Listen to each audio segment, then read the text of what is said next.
1984 versus Brave New World, two futures, two nightmares.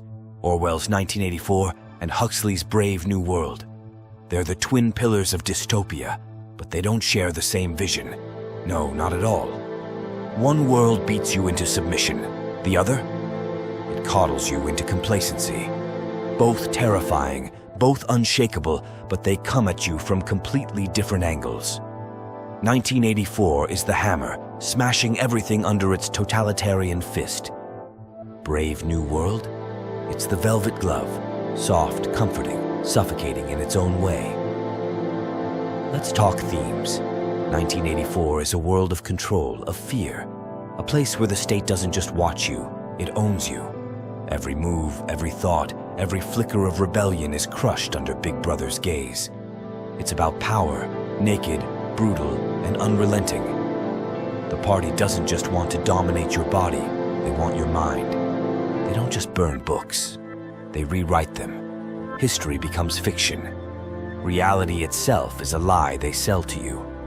Thought crime, doublethink. It's all designed to keep you in line, to make sure you never stray, never think beyond the walls they build inside your head. And then there's Brave New World. You won't find torture here, no room 101. Instead, Huxley gives us a world where control comes wrapped in pleasure. There's no need for violence when you can drown people in distraction. Soma, endless entertainment, genetic engineering, a society built on the mantra of stability and happiness. But it's an empty happiness, synthetic, hollow.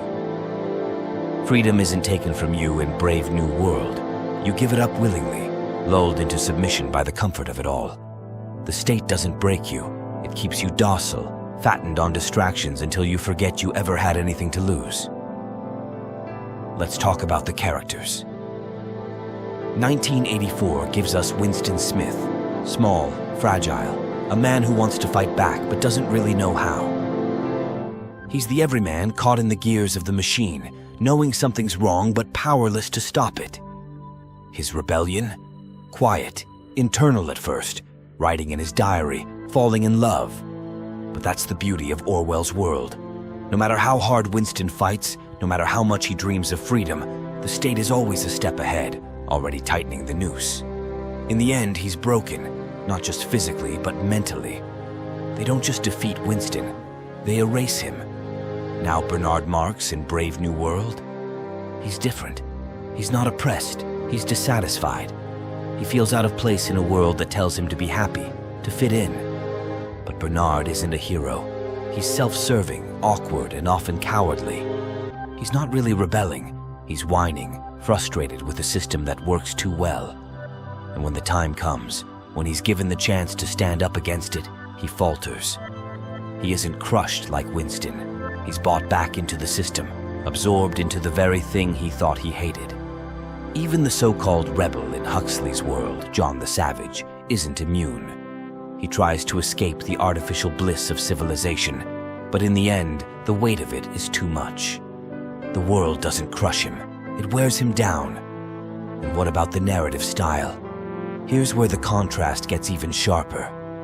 Orwell's 1984 is relentless, bleak, sharp, cold as steel.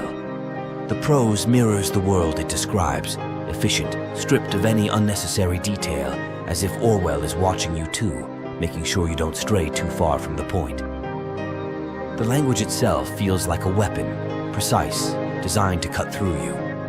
Every sentence carries weight. Every paragraph pulls you deeper into Winston's despair. It's claustrophobic, suffocating. There's no room to breathe, no escape. Brave New World, on the other hand, flows like a dream, smooth, almost lyrical. Huxley's world feels light, airbrushed, polished to a shine. But don't be fooled. Beneath the surface lies the same hollow emptiness.